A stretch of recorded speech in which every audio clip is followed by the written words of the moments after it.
When you think of Tuscan homes, you picture warm stucco walls, arched doorways and windows, and that romantic Mediterranean vibe. I think you'll fall in love with this one.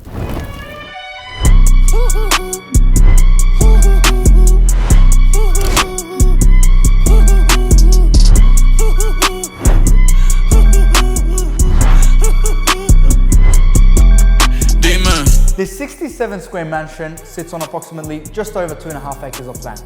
It offers you 6 spacious bedrooms, 4 bathrooms, multiple living areas, multiple balconies, and a heated swimming pool that you can use all year round. Esto es lo que tú querías.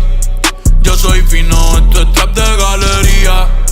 Tú eres un charro, Rocky de aquí, una porquería. Yo un campeón, Rocky Marciano, Rocky Balboa, Rocky Balbía. Tengo la ruta, tengo la vía, sí, tengo la vía. Los gastos de noche facturo todo el día.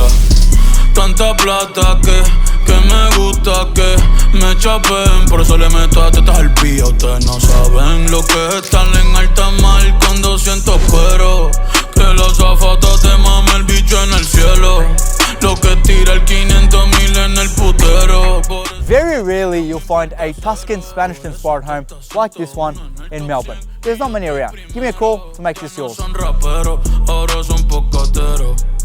Más que tú estás cobrando mi barbero. Chingando y viajando en el mundo entero. Ay, bebiendo mucha champaña.